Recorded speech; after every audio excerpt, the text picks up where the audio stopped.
Alright, what's going on, guys? So today we're looking at some big leaks for PUBG that include a new gun, some new pieces of the equipment that are pretty strange, to be honest. What is basically a level 4 version of an item, but we're going to get to that. It's pretty interesting, but also we're going to be taking a look at the old Sanhok that should be returning to the game soon, and a very interesting collab that PUBG, I never thought in a million years, would have in their game. So, should be a pretty loaded video, and I hope you guys enjoy. And we also know that at some point soon, we need to be seeing some teasers or some promotional material for the new Kiki map, which we will discuss as well, because I think a lot of this is infrastructure or is going to be equipment that plays a vital role in how Kiki should be played. So if you guys wouldn't mind, consider dropping a thumbs up on the video and subscribing if you're new to the channel. It's completely free and it helps out very much. And if you want to directly support the channel, I also do have a creator code that you guys can use on your PUBG account. Link to that is directly in the description. That will take you and you can enter my name. If you do feel so inclined, please make sure to let me know that you did use my code in the comments so that I can thank you for that. It really does help support the channel. But anyways,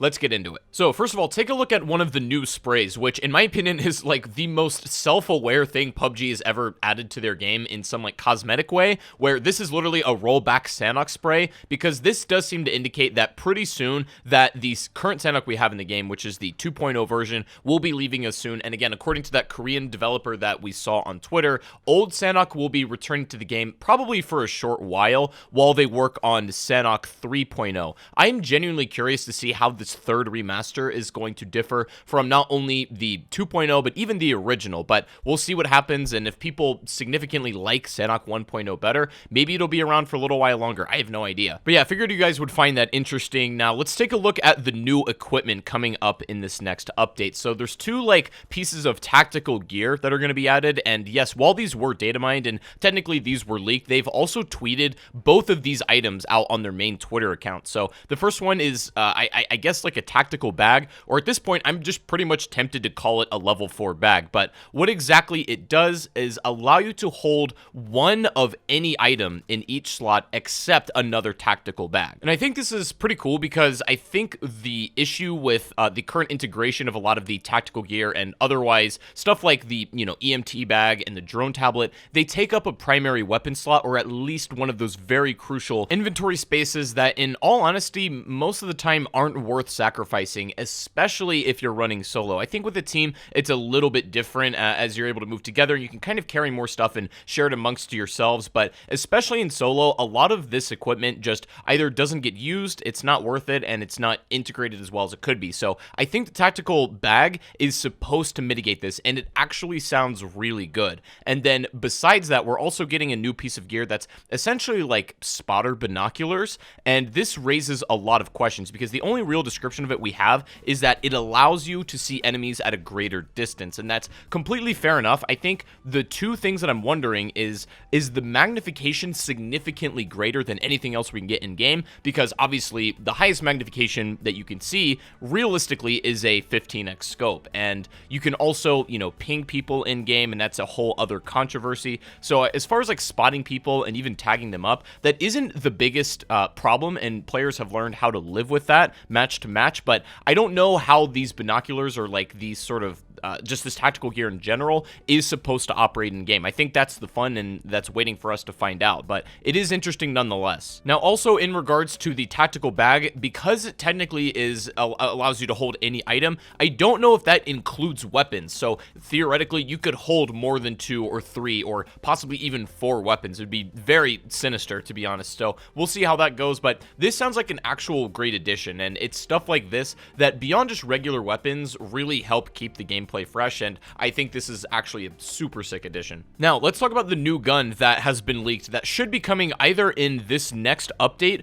or shortly thereafter. It could be released when Kiki comes out. That is certainly a possibility, but we have evidence right now that the MP9 is going to be added to the game. So this is another SMG that in theory and by all means for PUBG should fire 9mm, and I don't think this is going to be anything too crazy. I mean, we have a lot of pistols pistols and also like other smaller SMGs in the game that all fire 9mm. So I'm wondering how they're going to make this one feel a little bit different. We have things like the Scorpion, the PP Bison, even the MP5 already that really take care of that sort of like niche there. So I don't know if we're going to get another 9mm SMG. However, the MP9 still could be a great addition as it has tons of like opportunity for attachments and everything. I just don't know how they're going to make it feel different than anything that we have that currently exists, because again, there is a lot of 9mm options right now in PUBG, and maybe they decide to do something special with it and maybe make it like an airdrop weapon, which would be wild. I don't think there's anything that's ever been in crates that fires 9mm,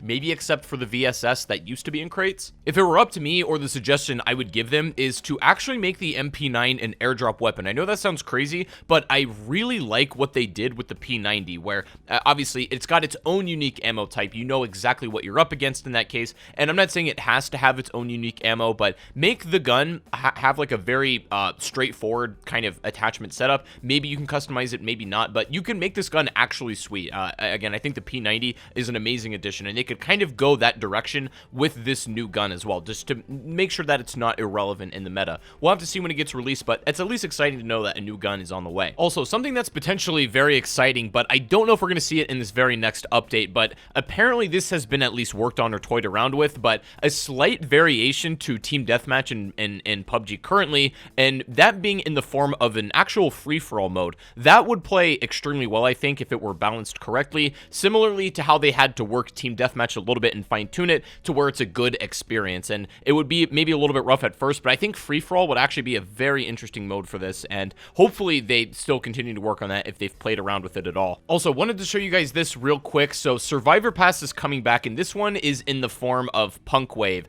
and these are going to be a lot of the skins in terms of the theme that we're going to be getting. But not only are we going to be getting sort of like silly punk skins, but also more realistic ones are coming as well, as per the AMA on Reddit that Dave Kurd actually talked about. So it's good to see that a lot of this balance still is happening.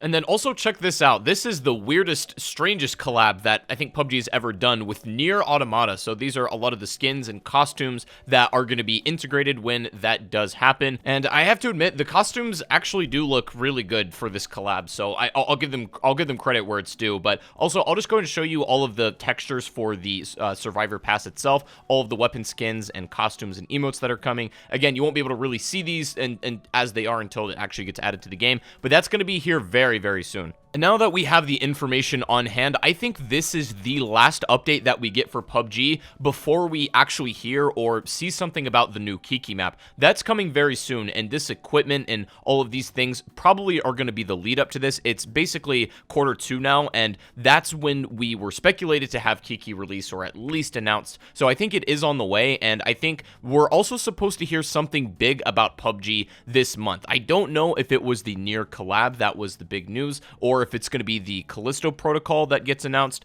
It's going to be hard to say, but I would keep your eye on PUBG, not only in terms of this update, but where it goes in the next few days and few weeks as well. But regardless, the new equipment should be fun. The new weapon seems interesting. Let me know if you guys think the MP9 would probably be better as an airdrop weapon, or do you think that it should be part of the regular common ground loot? It's a very interesting discussion, but hopefully the MP9 is at least fun when it comes to the game, and the new equipment does sound very intriguing. So anyways, guys, that's pretty much it for today, but I do want to say I've been working on two really big videos that you guys should definitely stick around for, because I'm working on a PUBG iceberg video that should be done pretty soon, and then I also have a new updated complete storyline video for PUBG going out within the next couple of days. So if you guys haven't subscribed and you want to see those videos, make sure to do that on the channel. And then of course, you guys can use my creator code once again if you haven't done already. Links in the description. And again, please let me know if you do. It'd be very much appreciated. But anyways, have a great rest of your day, guys. That's pretty much it, and I will see you all in the next stream or the next video. Have a good one, and peace out.